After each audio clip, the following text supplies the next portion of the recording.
දෙනාටම ආයුබෝවන්. අපි අද පන්තිය පටන් ගන්නවා පුනරීක්ෂණ පන්තිය තුල 7 වන විෂය ඒකකය නිෂ්පාදන ගිණුම් එහෙම නැත්නම් පිරිවැය ලේඛනය කියන මාතෘකාව මේ වන විට ළමයි පිරිවැය ලේඛනයේ ටියුට් එකක් තියෙනවා. එක ටියුට් එකක් රිවිෂන් නිබන්ධනය අනිත් එක පසුගිය විභාග ප්‍රශ්න පත්‍ර නිබන්ධනය. ඔය නිබන්ධන දෙකම ලබාගෙන ඇතැයි කියලා හිතනවා. පිරිවැය ලේඛනය කියන මාතෘකාව වැදගත් වෙන්නේ ඇයි? නැත්නම් අපි කතා කරන මේ නිෂ්පාදන ගිණුම් මොකටද වැදගත් වෙන්නේ? ඉතින් නිෂ්පාදන ගිණුම් වැදගත් වෙන්නේ අපේ පිරිවැය ගණනය කරන්න. නේද? නම් භාණ්ඩයක පිරිවැය ගණනය කිරීමේ මූලික ඉලක්කය තමයි මේ නිෂ්පාදන ගිණුම් කියන්නේ. ඒතර මේ පිරිවැය ඉලක්ක කරගෙන තමයි නිෂ්පාදන ගිණුම පිළියෙල කරන්නේ.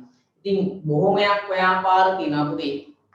ඒගොල්ලෝ භාණ්ඩ නිෂ්පාදනය කරනවා. ඒ නිෂ්පාදනය කරන්න යන පිරිවැය ඒගොල්ලෝ ගණනය කරගන්න ඕන. ඉතින් පිරිවැය ගණනය කරලා විතරක් මදි. මේ ගණනය කරපු පිරිවැය කිසියම් පාලනය කරන්නත් උනේ පුතේ යම් යම් අවස්ථාවල පිරිවැය වැඩි වෙන්නත් පුළුවන්. ඉතින් මේ පිරිවැය පාලනය කරන්නේ කොහොමද? පිරිවැය වර්ගීකරණය කරන්නේ කොහොමද? මේ සියලුම මාතෘකා තමයි මේ පිරිවැය ගිණුම් කරන යටතේ අපි සාකච්ඡා කරන්න බලාපොරොත්තු වෙන්නේ. පැහැදිලි වැඩි. එහෙනම් තවත් සමහර ව්‍යාපාර කෙනෙකුගේ ඒගොල්ලෝ භාණ්ඩ හදන්නේ නැහැ. හදපු භාණ්ඩ අරගෙන ඒව අලෙවි කරනවා. අර සමහර ව්‍යාපාර දිනවා එයාම භාණ්ඩ හදලා එයාම භාණ්ඩ එක මොකද කරන්නේ? අලෙවි කරනවා. ඔයාලට පුරුදු උදාහරණයක් කියන්නම් පුතේ මොරටුව. මොරටුව පුතේ ප්‍රසිද්ධ මොනවාද? ලී බලු වලට. ඉතින් මොරටුවේ පුතේ ගොඩක් ව්‍යාපාරකින් ඒගොල්ලන්ට වඩු මඩුවක් තියෙනවා. ඒ වඩු මඩුව ඇතුලේ ඒගොල්ලෝ ලී භාණ්ඩ නිෂ්පාදනය කරලා ඒගොල්ලන්ගේම අලෙවි කරන ෂොප් එකක් තියෙනවා. ඒ අලෙවි කරන මධ්‍යස්ථාන දානවා පුතේ. ඒතර එයාගේ අන්නර ලී භාණ්ඩ හදන්න වඩු මඩුව යන පිරිවැය තමයි නිෂ්පාදන ගිණුමෙන් බලන්නේ. ඒතර අලෙවිසලේ තියෙන ලාභය බලන්න තමයි අන්න ආදායම් ප්‍රකාශනය හදන්නේ. හරිද? ඉතින් මේ පාඩමේදී නිෂ්පාදන ගිණුමයි ආදායම් ප්‍රකාශනය දෙකම අවශ්‍ය වෙනවා. දැන් සමහර ව්‍යාපාර කෙනෙකුට හිතනකෝ බේරුවල කියලා. ඒගොල්ලෝ යන්නේ මොරටු ලී බඩු කියලා. හැබැයි මොරටු නෙමෙයි ඒගොල්ලෝ බේරුවල. ඒගොල්ලෝ ලී බඩු හදන්නේ නැහැ. ඒගොල්ලෝ මොකද කරන්නේ? අර මොරටුවේ හදපු ලී බඩු පුතේ අරගෙන ගිහිල්ලා අන්න ඒගොල්ලන්ගේ අලෙවිසලේ තබාගෙන ඒගොල්ලෝ භාණ්ඩ අලෙවි කරනවා. හරිද? ඒව ව්‍යාපාරක් තියෙනවා.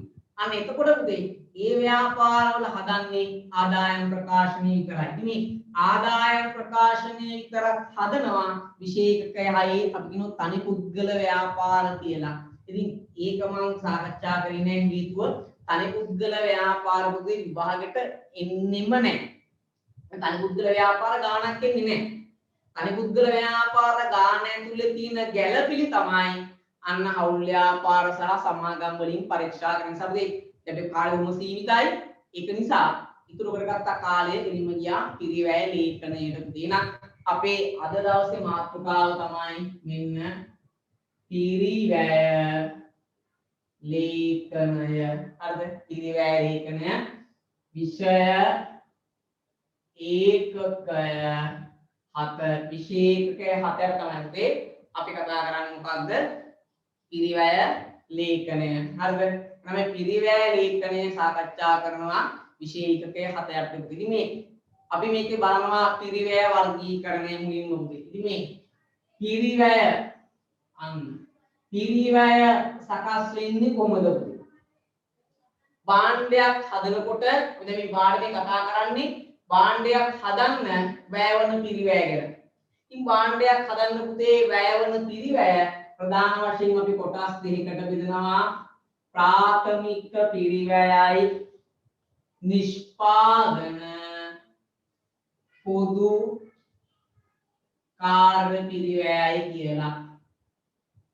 මේ ප්‍රාථමික පිරිවැය කියන්නේ අදාළ භාණ්ඩය වෙනුවෙන්ම දරන නිෂ්පාදන ඒකක සංඛ්‍යාව වෙනස් වීමට සමානුපාතිකව වෙනස් වන පිරිවැය. නිෂ්පාදනය තුල අනිවාර්යයෙන්ම දැරිය යුතු පිරිවැය තමයි ප්‍රාථමික පිරිවැය කියන්නේ. මේ ප්‍රාථමික පිරිවැයට තවත් නම් තියෙනවා. අපි කියනවා ඍජු පිරිවැය. එහෙම නැත්නම් කියනවා විචල්්‍ය පිරිවැය කියලා. විචල්්‍ය පිරිවැය. මේ නිෂ්පාදන පොදුකාර පිරිවැය කියන්නේ නිෂ්පාදනය සඳහා නැත්නම් නිෂ්පාදන ඒකක සංඛ්‍යාව වෙනස් වීමට සමානුපාතික වෙනස් නොවන නිෂ්පාදනය සඳහා අනිවාර්යයෙන්ම දැරිය යුතු නොවන ඒ නිවි භාණ්ඩයක් කිරීම සඳහා දැරිය යුතු පිරිවැය තමයි මේ නිෂ්පාදන පොදුකාර පිරිවැය කියන්නේ. මේ නිෂ්පාදන පොදුකාර පිරිවැය කියන උදේ වක්‍ර පිරිවැය එහෙම නැත්නම් කම්හල් පොදුකාරය කියලා. හරිද? මේ ප්‍රාථමික පිරිවැයකදී ප්‍රධාන කොටස් තුනකට බෙදෙනවා. කියන්නේ ප්‍රාථමික පිරිවැයකදී ප්‍රධාන අංග තුනක් වෙනවා. එකක් තමයි ඍජු ද්‍රව්‍ය පිරිවැය. මෙයා ඍජු ද්‍රව්‍ය පිරිවැය. මෙයා ඍජු ශ්‍රම පිරිවැය. මෙයා ඍජු වෙනත් පිරිවැය. ඍජු වෙනත් පිරිවැය ඔන්නෝදී. මෙයා නිෂ්පාදන පොදුකාර කොටස් තුනයි. වක්‍ර ද්‍රව්‍ය අනිත් එක්කෙනා වක්‍ර ශ්‍රමය අනිත් එක්කෙනා වක්‍ර වෙනත් කියලා බුදේ. හරිද? එහෙනම් මේ මූලිකාංග එකතු වෙලා තමයි හැදෙන්නේ මොන පිරිවැයද? අන්න නිෂ්පාදන පිරිවැය. ඉතින් මෙයා කියන්න පුළුවන් නිෂ්පාදන පිරිවැය කියලා. හරිද? ඉතින් මේ ඍජු ද්‍රව්‍යයයි වක්‍ර ද්‍රව්‍යයේ ද්‍රව්‍ය පිරිවැය යනවා. ද්‍රව්‍ය පිරිවැය. හරිද? ද්‍රව්‍ය පිරිවැය. වක්‍ර ශ්‍රමයයි ඍජු ශ්‍රමය තුනමතේ එනෝ ශ්‍රම පිරිවැය. වෙනත් පිරිවැයයි නැත්නම් ඍජු වෙනත් සහ වක්‍ර තුනම තියෙනවා වෙනත් පිරිවැය. එනම් මෙන්න මේ තුනට අපි කියනවා පිරිවැය කියලා. එනම් මේ පිරිවැය හැදෙන විදි තමයි මේ බෝඩ් එකේ හැදලා තියෙන තාම කතා කරේ නෑ පාඩම ගැන. මේ පාඩමේ මූලික අදහසක් පිරිවැය හැදෙන්නේ කොහොමද? පිරිවැය මූලිකාංග වලින් මේවට කියනවා නිෂ්පාදන පිරිවැය මූලිකාංග. මොනවාද මේ නිෂ්පාදන පිරිවැය මූලිකාංග කියන්නේ? අපි කියනවානේ ගිණුම්කරණයේ මූලිකාංග. ගිණුම්කරණයේ මූලිකාංග දෙකද පහයි. මොනවාද මේ පහ? වත්කම්, පගකීම්, හිමිකම්, ආදායම්, වියදම්. ඔන්න ඔය පහ තමයි ගිණුම්කරණයේ මූලිකාංග. ඉතින් ගිණුම්කරණයේ මූලිකාංග පහ වගේ නිෂ්පාදන පිරිවැය මූලිකාංග දෙකයි. මොකක්ද? ප්‍රාථමික පිරිවැයයි නිෂ්පාදන පොදුකාර පිරිවැයයි. මෙන්න මේ තුනට අපි කියනවා මොකක්ද? ප්‍රාථමික පිරිවැයේ මූලිකාංග. ප්‍රාථමික පිරිවැය මූලිකාංග. ඉතින් ප්‍රාථමික පිරිවැයකදී මූලිකාංග තුනයි. මොනවාද මේ මූලිකාංග තුන? ඍජු ද්‍රව්‍ය, ඍජු ශ්‍රමය, ඍජු වෙනත් වියදම්. මෙයාට අපි කියනවා නිෂ්පාදන පොදුකාර මූලිකාංග. නිෂ්පාදන පොදුකාරකයේ මූලිකාංග තුනයි. වක්‍ර ද්‍රව්‍ය, වක්‍ර ශ්‍රමය, වක්‍ර වෙනත් කියලා. එනනම් මෙන්න අපේ පිරිවැය ලේඛනය, පිරිවැය හැදෙන විදිය, අපි පිරිවැය ගොඩනගන විදිය පුතේ. පැහැදිලි වැඩි? හරි. එහෙනම් ඔන්න ওই ටික තියෙනවා. හරිද? අපි යමු නිබන්ධනයේට. ඉතින් පස්සේ ලියාගෙන වෙලා මම දෙන්නම්. හරි. බලන්න. භාණ්ඩ නිෂ්පාදනය කරනු ලබන ආයතනයක මුළු නිෂ්පාදන පිරිවැය ගණනය කර ගැනීමට එය සැකසුණු ආකාරය නිරූපණය කිරීම සඳහා පිළියෙල කරනු ලබන ගිණුම නිෂ්පාදන ගිණුම නම් වේ. බලමු දෙනවා පිරිවැය ලේඛනයක් සකස් කිරීමේ අරමුණ. ඇයි දැන් අපි මේ පිරිවැය ලේඛනයක් නැත්තම් නිෂ්පාදන ගිණුමක් සකස් කරන්නේ? අනුදේ හයිලයිට් එකෙන් අරන් හයිලයිට් කරගන්න ඔයා. ඇයි අපි පිරිවැය ලේඛනයක් සකස් කරන්නේ? පළවෙනි එක තමයි කාල පරිච්ඡේදයේ නිෂ්පාදිත භාණ්ඩවල පිරිවැය ගණනය කිරීමේ පළවෙනි එක තමයි නිෂ්පාදිත භාණ්ඩවල පිරිවැය ගණනය කිරීම. දෙවෙනි එක නිෂ්පාදිත පිරිවැය කිසියම් විධිමත් ක්‍රමයකට වර්ගීකරණය කිරීම. බෝඩ් එක දැක්කනේ. අපිට මේ පිරිවැය ඒවල ස්වභාවයන්තේ වර්ගීකරණය කරනවා. මුළු නිෂ්පාදන පිරිවැය පදනම් කරගෙන අනුගලන් ඒකකයක නිෂ්පාදන පිරිවැය සොයන්න. ඒකකයක පිරිවැය පදනම් කරන පුතේ මට පුළුවන් ඒකකයක විකුණුම් මිල තීරණය කරන්න. අර ඔන්න ඔය කාරණා ටික පුතේ හයිලයිට් කරන්න. ඇයි අපි මේ පිරිවැය ලේඛනයක් හදන්නේ? මේකත් මේකේ අරමුණ ඔන්න ඔය කාරණා හතර. අර නේද? හරි. එනමුද ඊට පස්සේ මම කියනවා නිෂ්පාදන ගිණුම පිළියෙල කිරීමේ අරමුණ වන්නේ කිසියම් කාලච්ඡේදයක් තුල නිපදවූ භාණ්ඩවල නිෂ්පාදන පිරිවැය තීරණය කිරීමයි. ඒ අනුව කිසියම් නිශ්චිත කාලච්ඡේදයක් තුල නිපදවූ එනම් සම්පූර්ණයෙන් නිම කළ භාණ්ඩවල නිෂ්පාදන පිරිවැය තීරණය කිරීම පිණිස පිළියෙල කරන ගිණුම් නිෂ්පාදන ගිණුම නම් වේ. මේ ලියන්න නිෂ්පාදන පිරිවැය මූලිකාංග ලියන්න මෙතන අංක 1 දාලා ලියන්න මෙතන අංක 1 දාන අංක 1 ලියන්න ප්‍රාථමික පිරිවැය ලියන්න ප්‍රාථමික පිරිවැය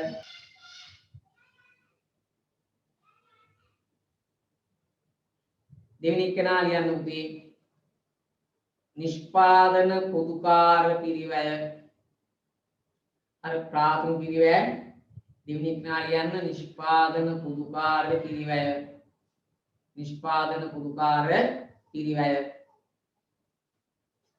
එතකොට මේ පිරිවැය වර්ගීකරණය කරනවා පිරිවැය වල ස්වභාවය අනුව අර පිළිබඳ ස්වභාවය අනුව මෙන්න අපි වර්ගීකරණය කරනවා පුතේ. අර හරි.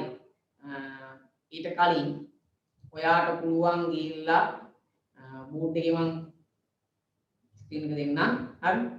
එතන ලියා ගන්න පුතේ මෙන්න මාතෘකාව දාලා හරි. හරි. මෙන්න මේ විදිහට ලියා ගන්න මුලින්ම විශේෂකය හත කියලා දාලා හරි ලියා ගන්න ඉක්මනට එනවා. හරි. හරිද? එහෙනම් ඔන්න අපි කතා කරා පිරිවැය මූලිකාංග දෙකයි. මේ පිරිවැය මූලිකාංග දෙකකට තමයි ඉතුරු ඒවා කතා කරන්නේ. ඍජු ද්‍රව්‍ය, ඍජු ශ්‍රමය, ඍජු වෙනත් වියදම් කියන පිරිවැඩ ඉදිරි මේ ඍජු ද්‍රව්‍ය කියන්නේ නිෂ්පාදනයේට ඍජුවම සම්බන්ධ වන අමුද්‍රව්‍ය. ඒ නිෂ්පාදන ව්‍යාපාරයක ප්‍රධාන තොග වර්ග දෙකක් තියෙනවා. අමුද්‍රව්‍ය සහ නොනිමි ද්‍රව්‍ය. නිෂ්පාදන වෙළඳ ව්‍යාපාරයක ප්‍රධාන තොග වර්ග තුනක් තියෙනවා. අමුද්‍රව්‍ය, නොනිමි ද්‍රව්‍ය, නිමි ද්‍රව්‍ය කියලා. ඉතින් ඔය විදිහට තමයි අපි ද්‍රව්‍ය ගැන කතා කරන්නේ. මේ ද්‍රව්‍ය කිව්වම අදාළ ව්‍යාපාරයේ ස්වභාවයන්ව ද්‍රව්‍ය වර්ග තුනක් තියෙනවා. පැහැදිලිද වැඩි? හරි. එහෙනම් මේ ඍජු ද්‍රව්‍ය කියන්නේ නිෂ්පාදනයේ ඍජුවම සම්බන්ධ වන ද්‍රව්‍ය. උදාහරණ ලී බඩු හදන ව්‍යාපාරයක නම් අපි කියනවා ලී ඇඳුම් වසන ව්‍යාපාරයක නම් රෙදි සපත්තු මහන ව්‍යාපාරයක නම් සම්වර්ග. ඒ නිෂ්පාදිතයේ ඍජුවම සම්බන්ධ ද්‍රව්‍ය තමයි මේ ඍජු ද්‍රව්‍ය කියන්නේ. බොහෝ දුරට ව්‍යාපාරයක ඍජු ද්‍රව්‍ය එක්කෙනයි තියෙන්නේ. ඉතින් සමහර ළමයි අහන ප්‍රශ්නයක් තමයි ලී බඩු හදන ව්‍යාපාරයක ඇන කියන්නේ ඍජු ද්‍රව්‍යයක් නේද? ඇයි හේතුව? ඇන නැතුව ලී බඩු හදන්න බැහැනේ. නෑ ඒක නෙමෙයි තර්කය. තර්කය තමයි නිෂ්පාදනයේ ප්‍රධානම අවශ්‍ය වන අමුද්‍රව්‍ය. ලී නැතුව ලී බඩු හදන්න බෑ. එහෙමයි. හරිද? අනවශ්‍ය වෙන්නේ ඒ ලී භාණ්ඩය නිමි භාණ්ඩයක් බවට පත් කරන්න. පොලිෂ් ලී බඩු වලට පොලිෂ් ඕන නේද? ඒතර ඒක ඍජු ද්‍රව්‍යයක්ද? නෑ. ඒක වක්‍ර. ඇයි හේතුව? පොලිෂ් ඕන පුතේ අර හදපු ලී භාණ්ඩය නිමි භාණ්ඩයක් බවට පත් කරන්න. එහෙනම් ඍජු කියන්නේ අදාළ ද්‍රව්‍ය නැතුව භාණ්ඩය හදන්න හිතන්නමක්වත් බෑ. පටන් ගන්න බෑ. අන්න එයා තමයි අපි කවුද? ඍජු ද්‍රව්‍ය කියලා. හරිද? බලන්න එහෙනම් ඔයාගේ ටියුට් එකේ මෙන්න මෙහෙම පැහැදිලි කරලා ඇති මම ඍජු පිරිවැය නිෂ්පාදිතය සමග ඍජුවම හඳුනාගත හැකි නිෂ්පාදනයේ ඍජුවම සම්බන්ධ පිරිවැය ඍජු පිරිවැය ලෙස හැඳින්වේ. නිර්සුණක් ලෙස යන්ත්‍ර ක්‍රියා කරන්නන් නිෂ්පාද ඍජුවම සම්බන්ධය. එම නිසා ඔවුන්ට ගෙවන වැටුප් ඍජු වියදම් ඍජු පිරිවැයක් ලෙස සැලකේ. ඍජු පිරිවැය නැවත කොටස් 3කට බෙදිය හැකි කියන ඔය ටියුට් එකේ උතනම දීලා තියෙන පුතේ පොඩි chart එකක් ඇඳලා. එතන ඔයා ලියා ගන්න මෙන්න දිනවා ඍජු පිරිවැය නැවත කොටස් 3කට බෙදිය හැක. ලියන්න පුතේ ඍජු ද්‍රව්‍ය පිරිවැය ලියන්න ඍජු ද්‍රව්‍ය පිරිවැය ඊළඟට ඍජු ශ්‍රම පිරිවැය ඍජු වෙනත් පිරිවැය හරිද ඍජු වෙනත් පිරිවැය ඍජු වෙනත් පිරිවැය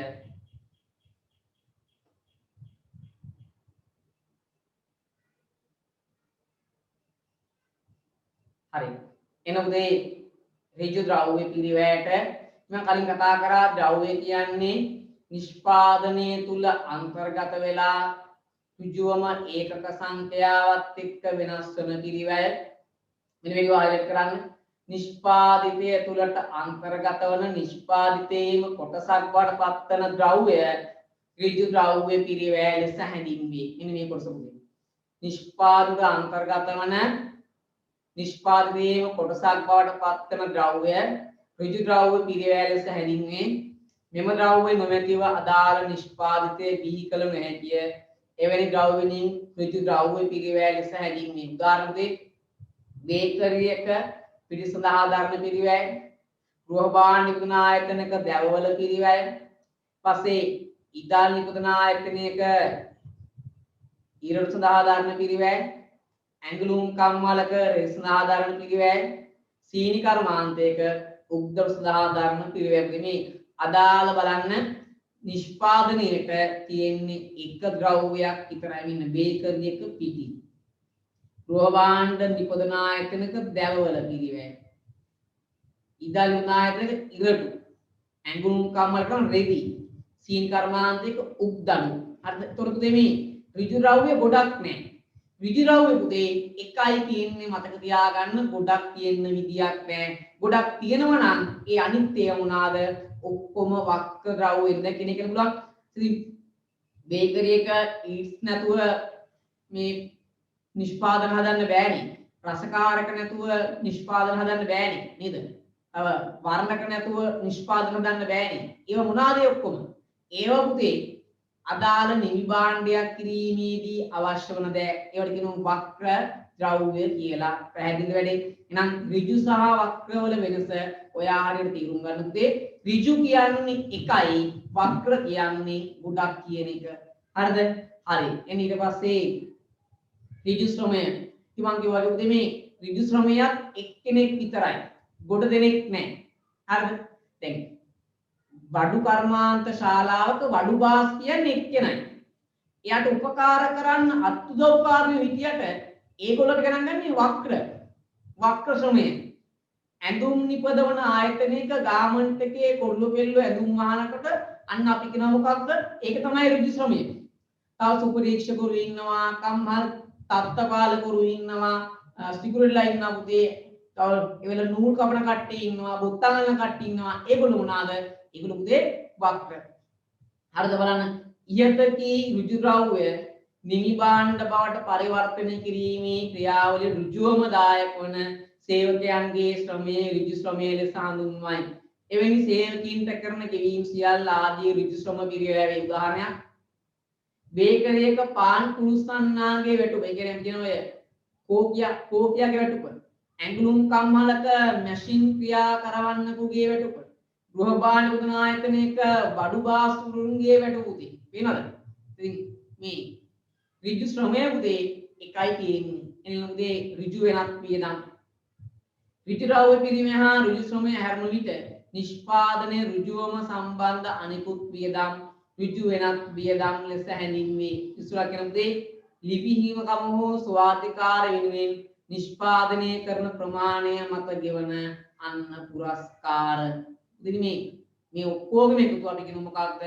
ඍජු වියදම් එහෙම නැත්නම් උදේ මොකද අපි ප්‍රාථමික පිරිවැය කියලා මේ ගොඩනෙන්ට උදේ ඍජු ද්‍රව්‍ය තේරෙනවා ඍජු ශ්‍රමය තේරෙනවා හැබැයි ඍජු වෙනත් වියදම් කියන එක වැඩි ඔළුවට වැටෙන්නේ නැහැ හේතුව ඒක හරියට පැහැදිලි කරලා නැහැ කිසිම දැනගන්න දැන් ඍජු වෙනත් කියන්නේ මෙහෙම දෙයක් දැන් මම පොතක් ලියනවා මම පොත ලියලා උදේ මට හැකියාවක් නැහැ මේක මහා පරිමාණයෙන් නිෂ්පාදනය කරන්න ඉතින් මම මොකද කරන්නේ මේ ලියපු පොත අන්න අපේ පොත් නිෂ්පාදකෙක් හොයාගෙන ගිහිල්ලා අපේ යාට කියනවා ඔයා මේක මුද්‍රණය කරලා අලින් කරන්න. ඒතර උදේ එයා පොත බාර ගන්නවා. එයාට ඉතින් පොත වලට නිෂ්පාදන පිළිවෙලක් තියෙනවා. ඉතින් මම පොත යාට නිකන් නෙමෙයි දෙන්නේ. මම කියනවා ඔය නිෂ්පාදනය කරන සෑම එකකින්ම මට මෙන්න මෙච්චර ගාණක් ඕන. ඒතර එයාගේ නිෂ්පාදකයා දැන් එයාගේ පොත මුද්‍රණය කරන්නේ. ඒකද එයාට ඒක පිරිවැයක්. පොතේ පිරිවැයට මොකද වෙනවනම් ඒක එකතු වෙන්න ඕන. පොතකින් රුපියල් 300ක් මම ඉල්ලනවා නම් පොත් ලක්ෂයක් නිෂ්පාදනය කරොත් එයාට අර ලක්ෂය 300න් වැඩි කරලා අන්න ඒක මොකක්ද වෙන්නේ? ඍජු වෙනත් පිරිවැයක් වෙන්න ඕන. හරිද? අවින පුරස්කාර වියදම කියලා. හරිද? අද සින්දුවක් දුවා පෙන්නන්න තියෙන්නේ මේ අපි මේ විවිධ ඔය සංගීත කණ්ඩායම් කියලා පුතේ. ඒගොල්ලෝ ඉන්ඩෝ ෂෝ කරනවා. හැබැයි ඒව කරන්නේ විවිධ ගායකයන්ගේ ගීත අරගෙන පුතේ. ඒ ගීත කියනවට අන්න වේදිකාවේ ඒගොල්ලෝ එකට ගාණක් ගෙවන්න පුතේ. කතු භාගයේ ගෙවන්න ඕන. අර එහෙම නැත්නම් වෙඩින් එකට පුතේ ඔය මනමාල පුතේ කරමාන හදන්න යනවා. ඉතින් එයා විශේෂ ඩිසයින් එකක් ඉල්ලනවනේ. ඒ ඩිසයින් එක අඳින පුතේ ඔය රත්තරන් බඩු සාපුතේ වෙනම කට්ටිය ඉන්නවා. ඒතකොට එයා කියන විදිහට පුතේ අර නිර්මාණය කරනවා. එයා මෝස්තර නිර්මාණය කරනවා. අනේ මෝස්තර නිර්මාණය කරන පුතේ අර රත්තරන් බඩු මොකද කරන්නේ? ගාණක් එකතු කරනවා. දැන් ඔයා කඩේ තියෙන මාලයක් ගිහිල්ලා ගන්නකොටයි විශේෂයෙන්ම හදපු මාලයක් ගන්නකොට පුතේ පිරිවැය වැඩි වෙනවා. කඩේ තියෙන මාලේ ගාණ අඩුයි. ඒ හේතුව ඒ ඔක්කොම හදලා තියෙන්නේ එකම ෆෝමැට් එක. එකම ක්‍රමයකට. එකම ආකෘතිය, එකම මෝස්තරේ. අතන වෙනම මට මෝස්තරයක් ඕන නම් පුතේ අන්න ඒ මෝස්තරයේ අඳිනවට අන්න ගාණක් ගෙවන්න ඕන. නිසා අපි මොකක්ද වෙලා ඍජු වෙනත් පිරිවැය පුතේ මේ තුනේ එකතු වෙයි අන්න මට හැදෙනවා කවුද? මෙයා ප්‍රාථමික පිරිවැය, ඍජු පිරිවැය, විචල්්‍ය පිරිවැය කියන පිරිවැය වර්ග ටික. හරිද? දැන් මේවා පැහැදිලි කරන්න හේතුව තමයි අපි මේ ඉංග්‍රීසි පුතේ සෑම කාලයක කලින්නේ. ඉතින් දැන් අපිට මේවා මතක නැති වෙන්න පුළුවන්. ඇත්තටම මතකත් නෑ නම. ඉතින් අපිට මේ මහා කාලයක් නෑ ඉගෙන ගන්න. තව ටික කාලෙකදී ඉක්මනින් මේවා මතක් කරගන්න වෙනවා. ඇයි හේතුව? විභාග ළඟයි බොහොම ළඟයි. නිසා මුලින්ම මතක් කර ගැනීම කරන්න වෙනවා. හරි නේද? හරි පුතේ. එන්නකෝ ඊළඟට ඊළඟ කොටසට නිබන්ධනය. වක්‍ර ද්‍රව්‍ය පිරිවැය. වක්‍ර පිරිවැය බලන්න වක්‍ර පිරිවැය කියන්නේ මොකක්ද? නිෂ්පාදන පුදුකාර පිරිවැය ලෙස හඳුන්වන්නේද වක්‍ර පිරිවැසුන් නැත්නම් වක්‍ර පිරිවැය වේ. නිෂ්පාදනයේට ඍජුවම සම්බන්ධ නැති නිෂ්පාදනය සමග ඍජුවම හඳුනාගත නොහැකි නිෂ්පාදනය වක්‍ර ලෙස දායක වන ශ්‍රමය හා අනිකුත් දෑ වෙනුවෙන් දරණ පිරිවැය වක්‍ර පිරිවැය ලෙස හැඳින්වේ. වක්‍ර පිරිවැයද නැවත කොටස් තුනකට බෙදිය හැකි කියන උදේ ලියන දේ ඩියුට් එකේ මෙන්න මෙතන ලියන්න පළවෙනි එක්කෙනා වක්‍ර ද්‍රව්‍ය වක්‍ර ශ්‍රමය වක්‍ර වෙනත් දාන්න වක්‍ර ද්‍රව්‍ය වක්‍ර ශ්‍රමය වක්‍ර වෙනත් හරිද? ඒ ටික ලියන්න උදේ. එන උදේ ඊට පස්සේ වක්‍ර ද්‍රව්‍ය පිරිවැය වක්‍ර. ඉතින් වක්‍ර ද්‍රව්‍ය මම කිව්වනේ ඍජු එක්කෙනයි. හැබැයි වක්‍ර ද්‍රව්‍ය ගණනාවක් තියෙන්න පුළුවන්. නිෂ්පාදන කටයුතුවලදී භාවිතා කරන නමුත් නිමි භාණ්ඩ තුලට අන්තර්ගත නොවන ද්‍රව්‍ය වක්‍ර ද්‍රව්‍ය ලෙස හැඳින්වේ. එවැනි ද්‍රව්‍ය වෙනුවෙන් දරන පිරිවැය වක්‍ර ද්‍රව්‍ය පිරිවැය වේ. බලන්න නිදසුන් කියනවා කර්මාන්ත ශාලාවල යන්ත්‍ර පිරිසිදු කිරීම අදාළව පරිහරණය කරන රෙදි කැබලි වැනි පාරිභෝජන ද්‍රව්‍ය වල පිරිවැයකට අදාළ වෙනවා. අදාළ පාම් බේකරි එක දර සඳහා දරන පිරිවැයන පුතේ. දැන් කෙනෙක් කියනවා දිස පාම් පුච්චන්න මේ දර අවශ්‍යයි නේ පුතේ නේද? ඉතින් දර අපි කියන්නේ මොකක්ද? වක්‍ර. ලී බඩු නිපදවන ආයතන ලී බඩු සඳහා ලී බඩු උන්ට හදනකො පොලිෂ් කිරීම සඳහා වැය වෙන පිරිවැය. හරිද? හරි මොන පුතේ වක්‍ර. ඊට පස්සේ වක්‍ර ශ්‍රමය නිෂ්පාදන අංශය තුල සිටියේදී අමුද්‍රව්‍ය නිමි භාණ්ඩ බවට පත් කිරීම සඳහා ඍජුවම දායක නොවන ශ්‍රමිකයින්ට කරන ගෙවීම වක්‍ර ශ්‍රමය වේ. මුලකරුට ගෙවන වැටුප ලිපිකරුට සුපරීක්ෂකවරුන්ට. ඊට පස්සේ කියනවා වක්‍ර ද්‍රව්‍ය සහ වක්‍ර ශ්‍රමය හැරුණු විට අනිකුත් වියදම් මීට ඇතුළත් වේ කියලා. හරිද? අනිකුත් වියදම් මීට ඇතුළත් වේ කියනවා. හරි පුතේ? හරි.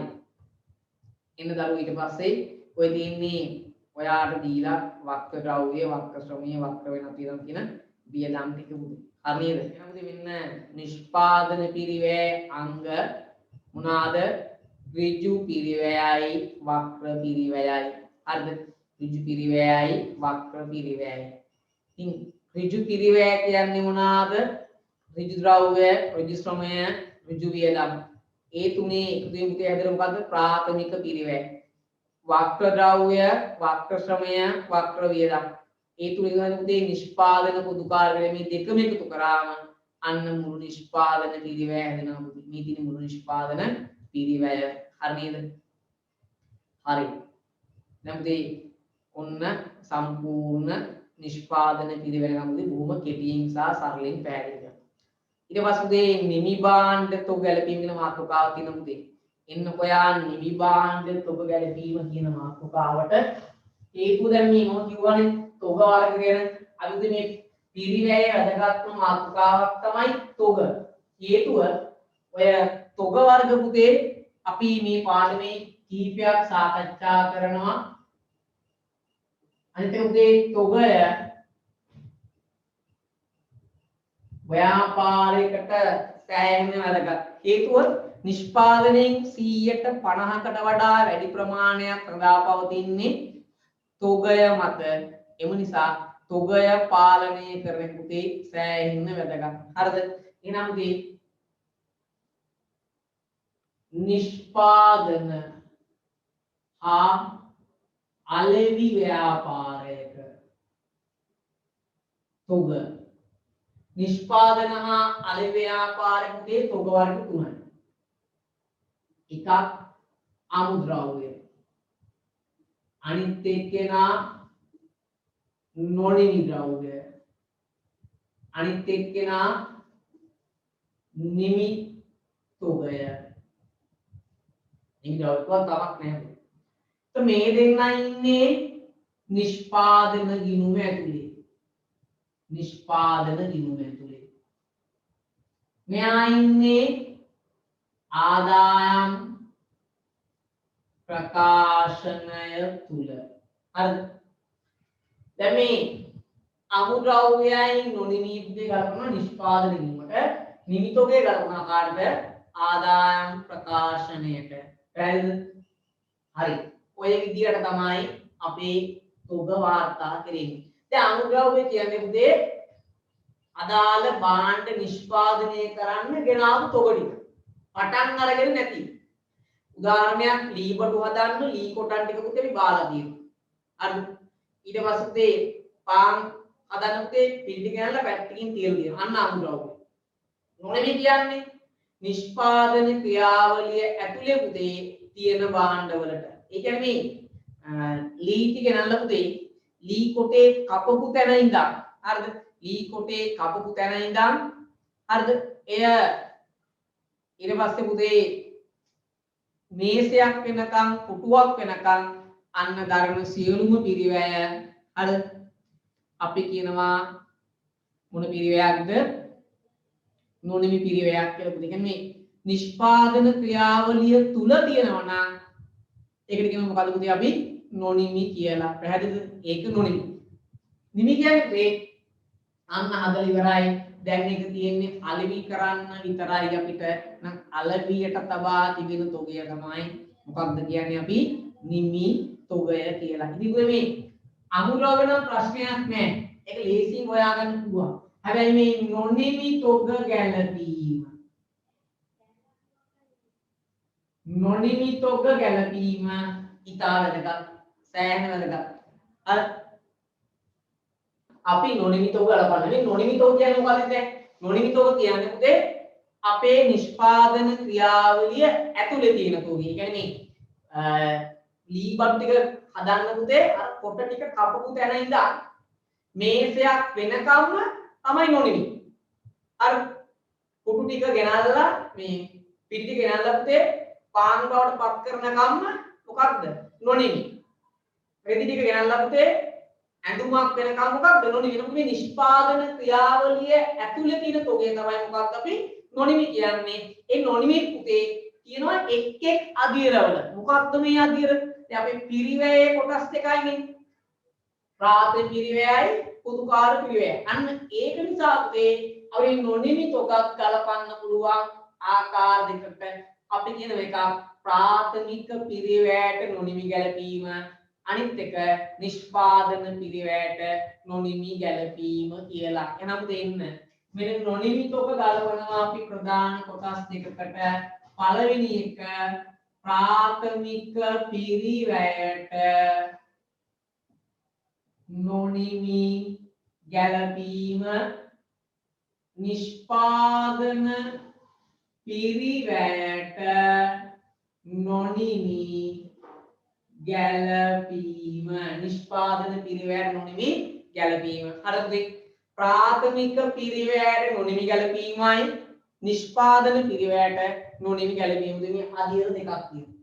මෙන්න මේ අදියර දෙකට තමයි අපි අපේ මේ නොනිමි තොගය ගලපන්න. ඉතින් කොහොමද මේ අපි හොයාගන්නේ නොනිමි තියෙන්නේ මොන අදියරේද කියලා?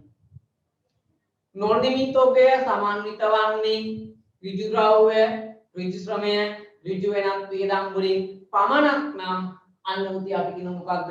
ප්‍රාථමික පිරිවැයට නොනිමි ගලපනවායි කියලා. ඒ කියන්නේ මේ තාම ලී කොටය කපලා විතරයි. ලී කොටය කපලා විතරක් නම් පුතේ දරලා තියෙන්නේ ඍජු ද්‍රව්‍යයයි ඍජු ශ්‍රමයයි. පාම් පිටි කරලා පුතේ පිටි නිකන් වෙන් කරලා විතරයි. හරිද? ඇඳුම ගන්නලා පුතේ ඇඳුම නිකන් රෙදි ටික ගන්නලා පුතේ අදාළ බ්ලොක් එකට කපලා විතරයි. අන්න ඒ කියන්නේ නිෂ්පාදන ක්‍රියාවලිය ආරම්භක මොහොතේ නම් තියෙන්නේ මේ නොනිමි තොගය අපි කියනවා ප්‍රාථමික පිරිවැයට නොනිමි ගලපනවායි කියලා. තේරුණාද වැඩි?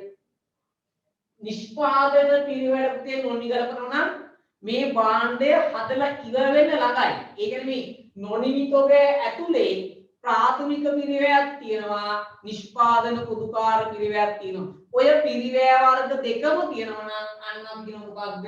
නිෂ්පාදන පිරිවැයට නොනිමි ගලපනවායි කියලා පුතේ. මේ විදිහට ඔයා දැන් මේසේ හදලා ඉවරෙන් ළඟයි. කකුල් හතරක් ඔක්කොම ටික හදලා මේසේ ලෑල්ල ගහලා හැබැයි තාම පොලිෂ් කරලා නැහැ. අන්න. එතකොට මේ පිරිවැය ඇතුලේ ඍජු ද්‍රව්‍ය, ඍජු ශ්‍රමයේ, ඍජු වෙනත් වක්‍ර ද්‍රව්‍ය, වක්‍ර ශ්‍රමයේ ඔක්කොම ටික දාලා තියෙනවා. තව පොඩි කාරණයක් දෙකකින් විතරයි උදේ ඒක නිමි භාණ්ඩයක් බවට පත් වෙනවා. තීරණද වැඩි. ඒ නිසා නිෂ්පාදන ක්‍රියාවලියේ අවසාන අදියරේ තියෙනවා නම් අන්න අපි කියනවා නිෂ්පාදන පිරිවැයට නොනිමි ගැලපීම කියලා. තීරණාද වැඩි. මේ නොනිමි භාණ්ඩය හදලා තියෙන ප්‍රමාණය අනුව තමයි අපි මේ නොනිමි තොග ගලපන්නේ. ප්‍රාථමික පිරිවැයටයි නිෂ්පාදන පිරිවැයටයි ගොඩක් ළමයි ඕව දන්නේ නැහැ. සමහර ළමයි අර කට වචනෙන් ගාන බලලා ප්‍රාථමික නම් ප්‍රාථමික නිෂ්පාදන කියලා දාන තමයි පුතේ. හැබැයි හරියටම දාපු දන්නේ නොනිමි ගලපන්නේ මොකක්ද සිස්ටම් එක කියලා හිතුවා. තේරුණාද වැඩි? ඉතින් නොනිමි ගලපන්න අවස්ථා දෙකයි ප්‍රාථමික නිෂ්පාදන පිරිවැය. ප්‍රාථමික පිරිවැයට පුතේ නොනිමි ගලපන්නේ හරිද? ප්‍රාථමික පිරිවැයට නොනිමි ගලපන්නේ තාම මේ නොනිමි තොගය ඇතුලේ තියෙන්නේ ඍජු ද්‍රව්‍යයයි, ඍජු ශ්‍රමයයි, ඍජු වෙනත් වියදමුයි විතරක් නම්. එනේ භාණ්ඩය හදන්න පටන් ගත්ත ගමන් නම් ලී කොටේ ගන්නලා තාම ලී ටික කපලා විතරක් නම් රෙදිරි ගන්නලා පුතේ රෙදිරි ටික බ්ලොක් එකකට කපලා විතරක් නම් අර පාන් පිටි ගන්නලා පුතේ පාන් පිටි පොඩ්ඩක් කලවම් කරලා විතරක් නම් ඒ කියන්නේ නිෂ්පාදන ක්‍රියාවලියේ මූලික අධීරය නම් තියෙන්නේ අන්න ඒ වගේ භාගයට හදපු තොග වලට කියනවා මොකද්ද ප්‍රාථමික පිරිවැයට නොනිමි ගැලපීම් පුතේ. ඉතින් මෙතන අපිට ලියන්න පුළුවන්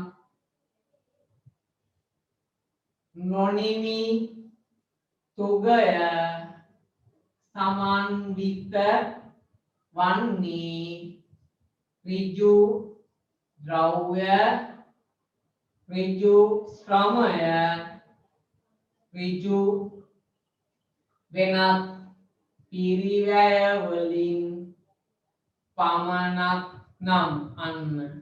එතකොට මේ නොනිමි තොගය සමන්විත වන්නේ ඍජු ද්‍රව්‍ය ඍජු ශ්‍රමය සහ ඍජු වෙනත් වියදම් වලින් පමණක් නම් අපි කියනවා අන්න ප්‍රාථමික පිරිවැයට නොනිමි ගලපනවායි කියලා. හරිද?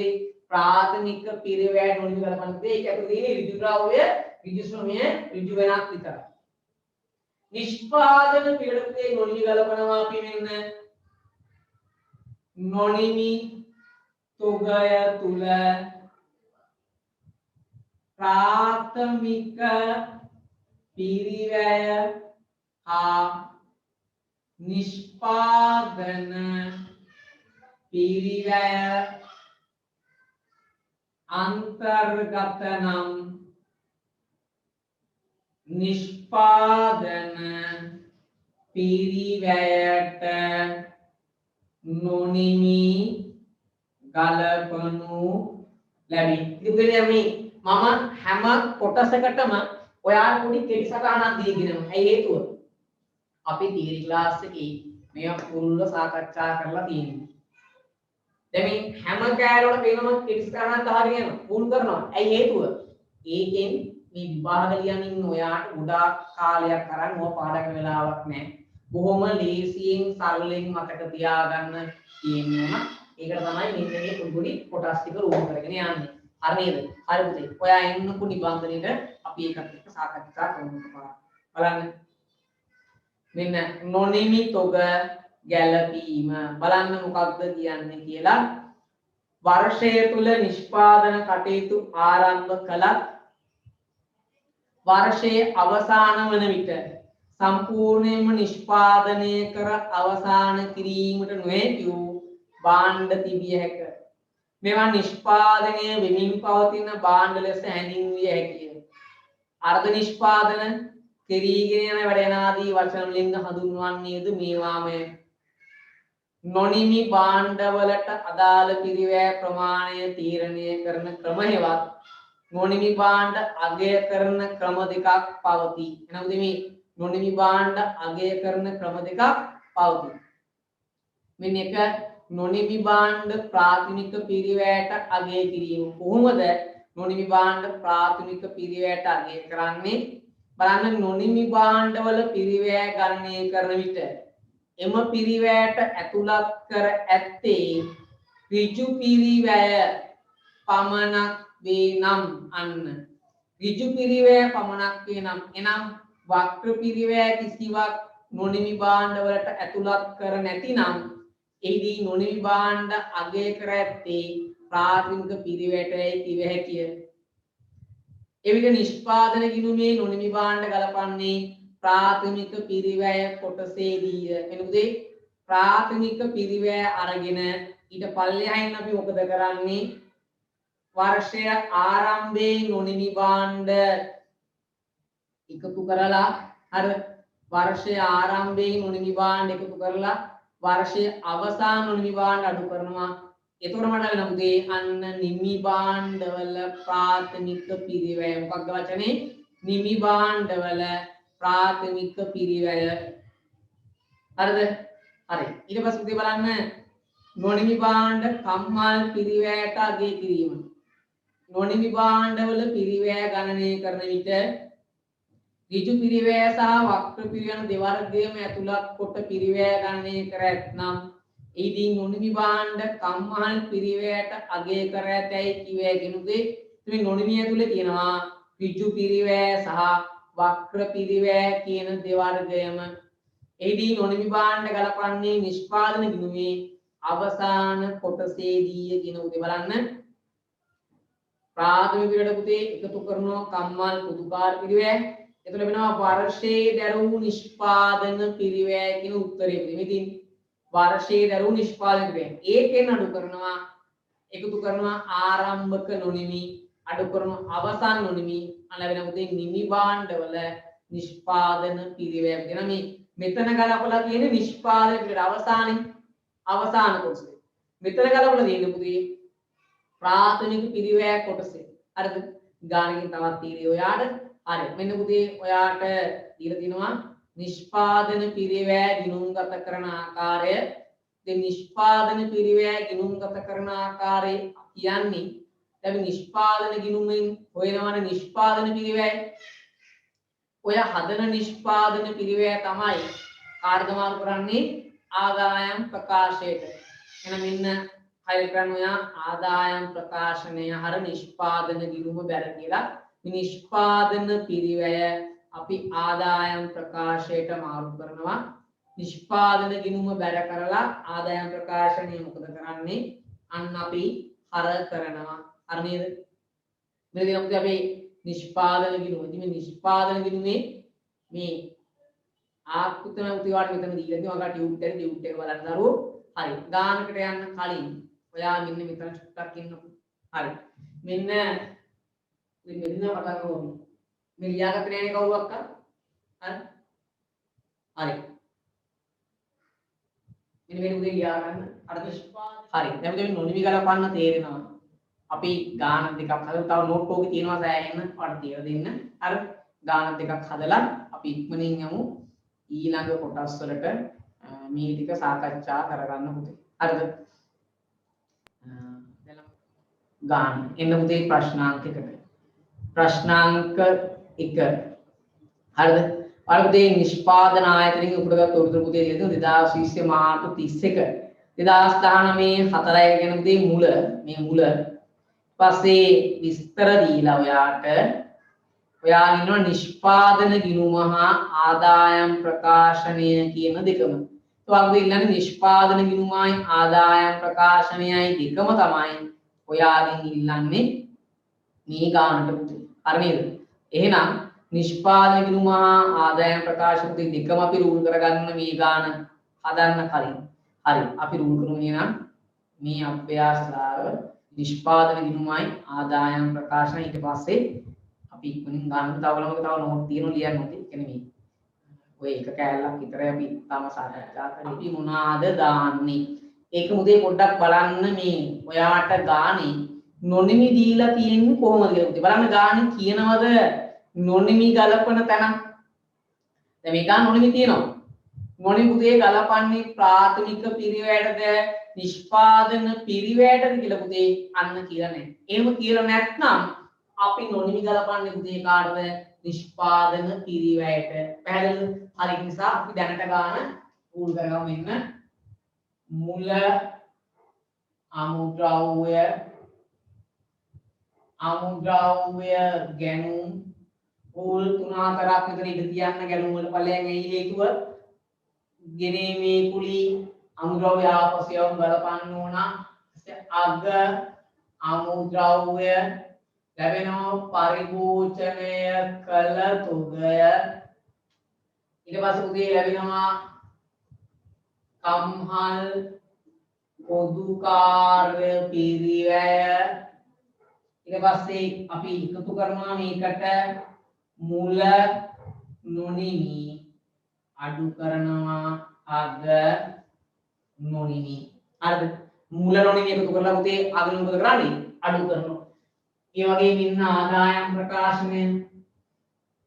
මෙන්න අපේ ආදායම් ප්‍රකාශනය.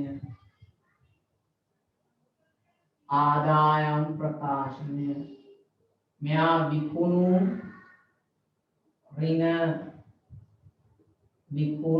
පිරිවැය මුල තොගය ධන ගැනුම් අඩු කරා අගතුගය ලැබෙනවා මට ධනලාභය ධන විනත් ආදායම් ඍණ වෙනත් වියදම් හරි උල් ගන්න උදේ ඉක්මනට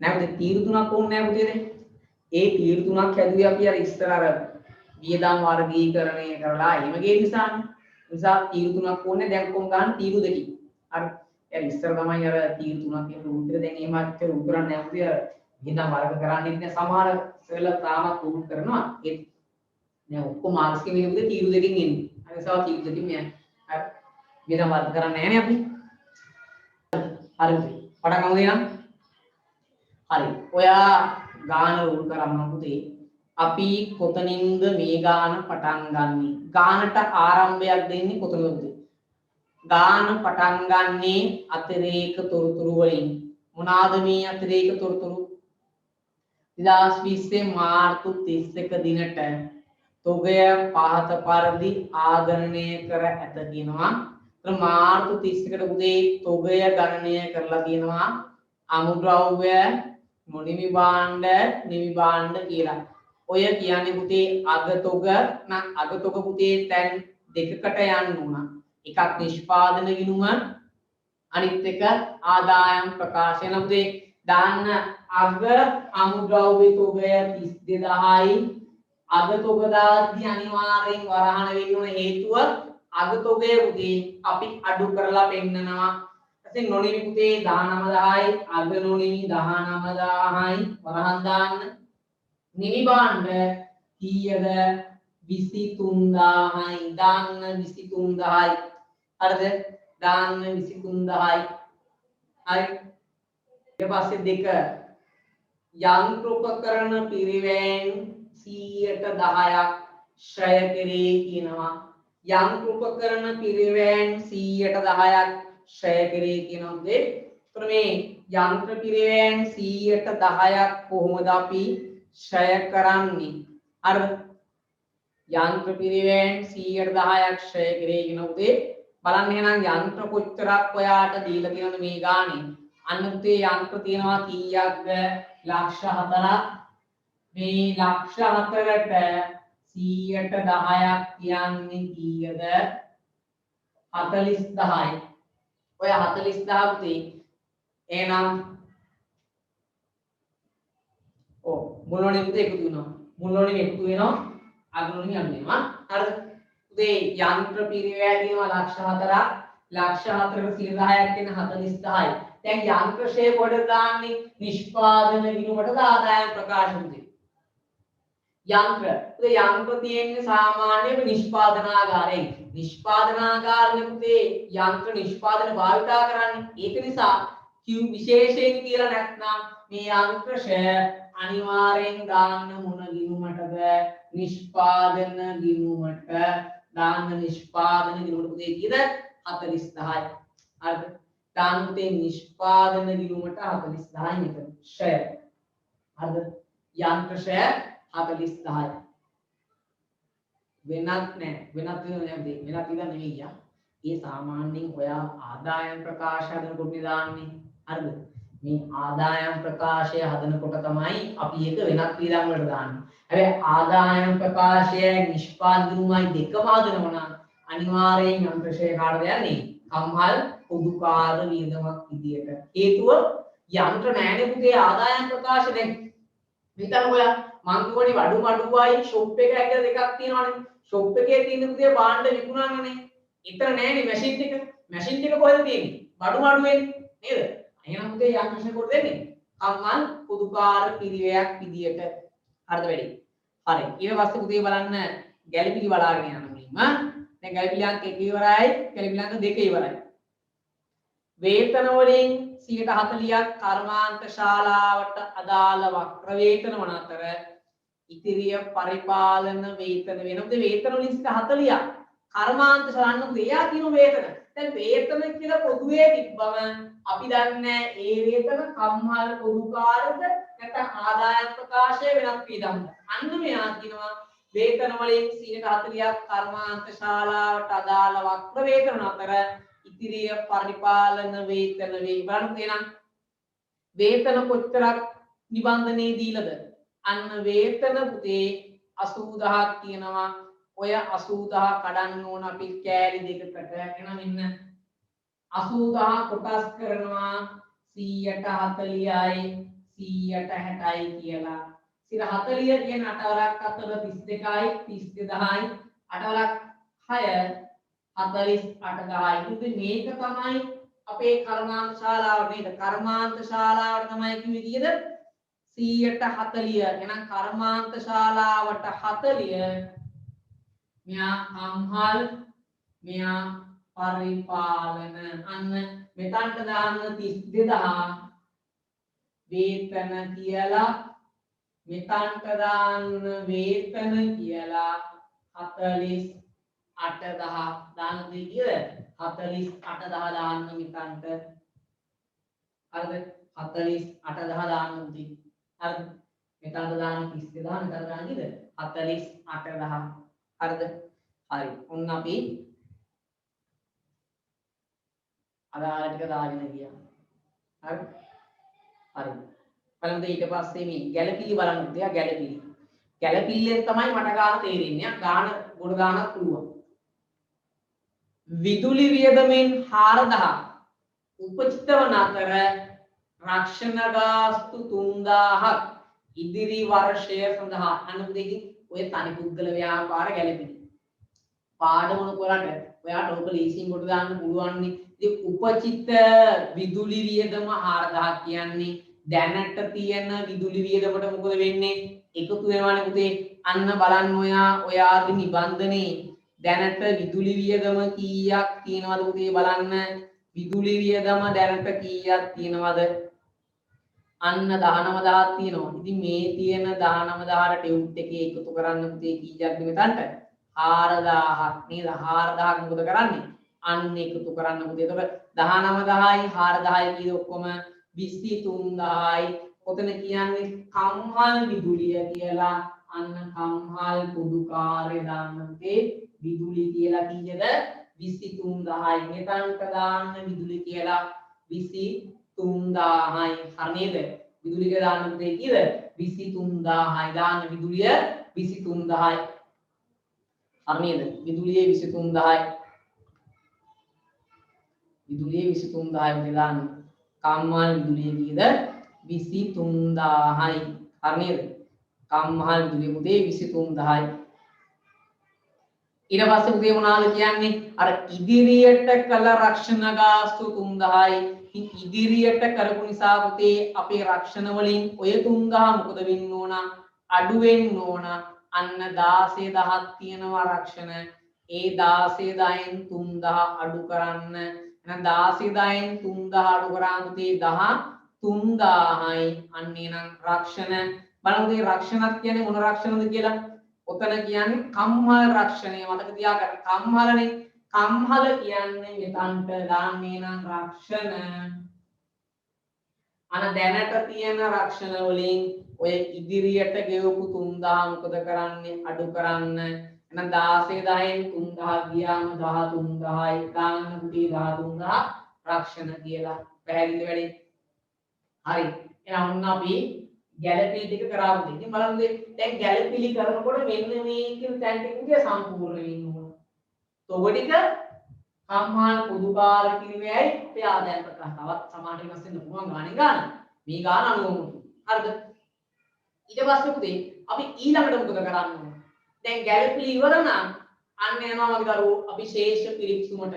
ඊළ ශේෂ පිරික්සුමේ බලන්න උඩ ඉඳන් පල්ලෙහාට මොනවාද ශේෂ පිරික්සුමේ තියෙන්නේ කියලා. අන්න උදේ ශේෂ පිරික්සුමේ ඔයාට උඩ ඉඳන් පල්ලෙහාට ශේෂ දීලා තියෙනවා. අමුද්‍රව්‍ය පුතේ කීයද? 40000යි. ඒ අමුද්‍රව්‍ය 40000 පුතේ බැර පැත්ත එක කපලා ලියා ගන්න පුතේ හර පැත්තට 40000යි කියලා. ඒක හර පැත්තෙන් ලියා ගන්නකො. අර වෙනුම වැරදි පුතේ. තාත්ත වශම නැහැ ඉතින්. හරියට දෙය කියලා දෙන්න වෙනවා. අමුද්‍රව්‍ය දාන්න හර පැත්තට 40000යි ඉන්නේ නම් මුල අමුද්‍රව්‍ය තොග 40000යි. හරිද? මුල අමුද්‍රව්‍ය තොගය 40,000යි මාත් එක්කම කරගෙන යමු පුතේ. සෙන් නොනිමි තොගය 60,000යි. අපි කියනවා මුල නොනිමි පුතේ එකතු වෙනවා 60,000යි. අන්න මුල නිමි කියනවා කීයද? 60,000යි. මුල නිමි කීයද පුතේ? 60,000යි. හරියද? මුල නිමි 60,000යි. ඊළඟට ගැනුම් අමුද්‍රව්‍ය අමුද්‍රව්‍ය ගැනුම් අන්න 2,52,000ක් තියෙනවා. අමුද්‍රව්‍ය ගැනුම් දාන්න 2,52,000 පුතේ. හරිද? නිමි බාණ්ඩ අන්න පුතේ. දැන් මෙතන මෙහෙම දෙයක් තියෙනවා. දැන් අමුද්‍රව්‍ය ගැනුම් සාමාන්‍යයි. අමුද්‍රව්‍ය ගැනුම් පුතේ නිෂ්පාදනය වෙනුට. ඉතින් නිමි බාණ්ඩක් ගන්නවද? ඔව්. ඇයි මම එහෙම කියන්නේ හේතුව? ඔයා මෙහෙම හිතන්න පුතේ. දැන් අපි කරන්නේ වඩුවක්නේ. අපේ වඩුවන්නේ පුතේ අපි සැටිය හැදුවට මේ සැටියට පුටු අර කොට්ට තියෙන්නේ පුටු කොට්ට. ඒ කොට්ට සෙට් එක පුතේ අපි හදාන්නේ නැහැනේ. ඒක පුතේ වෙනම අර ෆැබ්‍රික් කරන තැනකින් පුතේ වෙනම කොට්ට සෙට් එක ගෙන්න ගන්න ඕන. ඉතින් නිමි භාණ්ඩයක් වෙනම සමහර අපි හදන මේ ලී වලට ලී බඩු වල පුතේ අර කොට්ට සෙට් එක ගේන්න. ඒක තමයි නිමි භාණ්ඩයක් වෙනවා. එහෙනම් සමහර අවස්ථාවල මේ ආදායම් ප්‍රකාශනයේ නිෂ්පාදන පිරිවැය වගේම නිමි භාණ්ඩත් අරගෙන තියෙන්න පුළුවන්. ඒ නිසා දැන් ඔතන කියන ඔය නිමි භාණ්ඩ 36000 අන්න දාන්න මෙතනට නිමි කියලා 36000 දාන්න. නිමි භාණ්ඩත් අරගෙන තියෙනවා. එහෙනම් ව්‍යාපාර අනන්තව තියෙනවද බලන්න. ඔව්. උදාහරණයක් ලෝකේ කොහේ පුතේ කාර් එක හැදුවත් ඔයාලා දන්නවද සීට් බෙල්ට් එක කොහෙද හදන්නේ කියලා? ආගමයි. පුතේ ඔය ලෝකෙම ගන්න වාහන වලට සීට් බෙල්ට් එක කොහෙද හදන්නේ? ලංකාවේ හදන්නේ. ලංකාවේ හදලා පුතේ සීට් බෙල්ට් එක යවනවා අදාළ රටවලට. ඒ රටවල පුතේ ඊට පස්සේ සීට් බෙල්ට් එක නිෂ්පාදනය මෙහි. අත හොයාගත්ත වෙන කෙනෙක් නිෂ්පාදනය මෙහෙද. මෙහෙන් තමයි සීට් බෙල්ට් එක යවන්නේ ජපානට. ඒගොල්ලෝ ඒ එකලස් කරලා ආයෙත් කාර් එක මොකද කරන්නේ? අන්න මෙහෙට වෙනවා. අර දැන් ටයර් හදන්න පුතේ අවශ්‍ය රබර් ටික ඉස්සර ලංකාවේ තමයි ජපානට යවුවේ කොරියාවට යවුවේ. එහෙ ටයර් එක හදලා ආයෙත් අරගෙන ලංකාවට එනවා. ඒතර අපි යවන අමුද්‍රව්‍යට ඒගොල්ලෝ මොකද කරන්නේ? අන්න නිමි භාණ්ඩයක් එවනවා. හරිද? ඒ වගේ අවස්ථා තියෙනවා පුතේ. හරි. එන්න ඊට පස්සේ මෙන්න අමුද්‍රව්‍ය ගෙනීමේ කුලී ගැනුම් වල එකතු කරන්න ගෙන ඒමේ කුලී 12000යි. ගෙනීමේ කුලී 12000ක් දාන්න. අඩු කරන්න ආපසු යව් අමුද්‍රව්‍ය ආපසු යව් අමුද්‍රව්‍ය ආපසු යව් කිව්වේ 3000යි. දාන්න 3000යි. අමුද්‍රව්‍ය ආපසු යව් 3000යි. හරිද? ඔතන මුදේ දිනවා ඍජු වැටු සහ වෙනත් ඍජු වැටු. මේ දෙකම එකතු කරලා ගන්න ඍජු වැටු කියලා. ඍජු වැටු කියලා කීයද? 2,00,000යි. ගන්න දෙකේම එකතුව 2,00,000යි. ඍජු වැටු කියලා පුතේ. අර කම්හල් විදුලිය අන්න 19,000යි. 423,000 ගත්ත කම්හල් විදුලිය එක හරි. යන්ත්‍ර උපකරණ පිරිවැයට පුතේ කීයද? 4,00,000යි. ඒක ගන්නෙ නෑ. ඒකේ ෂෙයා ගත්තේ. වේතන 80,000 බෙදුවා 140යි 160යි කියලා වේතන ඉන්නෙත් නෑ. ඊට පස්සේ පුතේ කම්හල් රක්ෂණය ඒකත් අපි ගත්තා. අන්න කම්හල් කුලී 48,000යි. කම්මල් කුලී 48,000යි. ගන්න උදේ. වක්‍ර ද්‍රව්‍ය 9,000යි. වක්‍ර ද්‍රව්‍ය 9,000යි. අනුදේ විකුණුම් තියෙනවා 7,26,000 දාන්න උදේ. 7,26,000. දැන් උදේ මම මේකට ගාන තිබිච්ච දේවල් ගොඩක් දේවල් ගානට දාගෙන තියෙනවා. අර මෙයාට දාගෙන තියෙනවා. දැන් උදේ මෙයා තුලනය කරන්න පේන්නේ. අපි තුලනය කරන්න කොතනින්ද පටන් ගන්න? දැන් තමස් ළමයි සමහර තුලනය කරලා ඉවරත් ඇති. එන්න පුතේ නම් මෙන්න මේ ටිකේ එකතුව ගන්න. මට මෙන්න මේ ටිකේ එකතුව අරන් දෙන්න උදේ. 2,40,000යි 52,000යි 92,000යි 1,04,000යි 3,000 ගියාම 3,01,000යි. ඒකෙන් 32,000 අඩු කරාම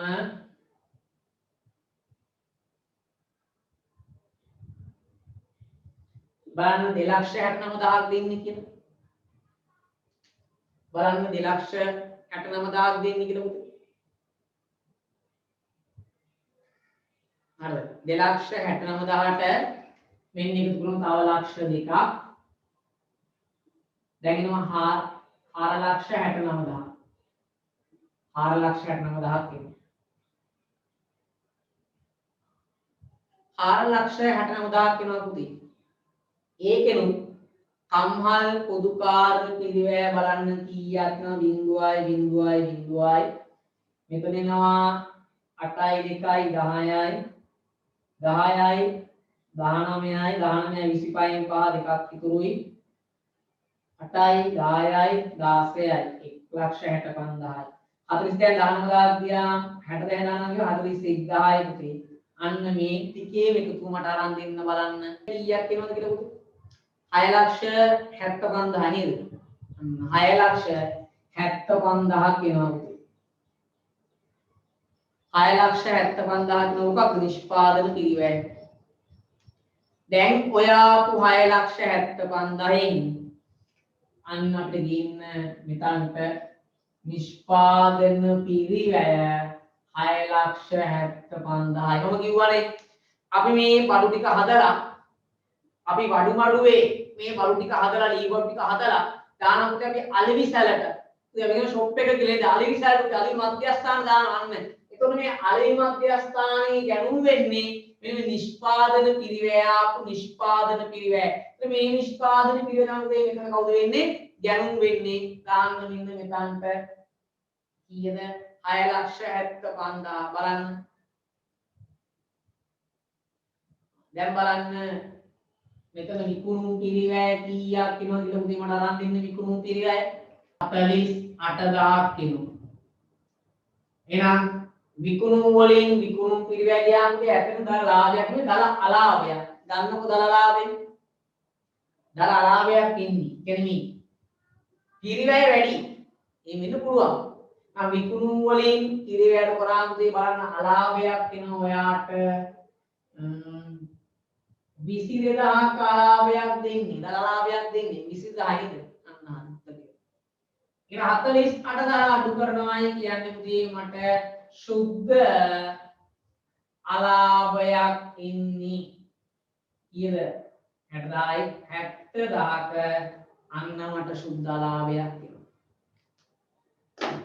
හරි 70000ක් මොකක්ද දෙන්නේ සුද්ධ අලාභයක් එනවා පුතේ. ඔන්න අපි නිෂ්පාදන ගිණුම් වල පළවෙනි අභ්‍යාසය සාකච්ඡා කරා පුතේ හදාගන්න ලස්සනට.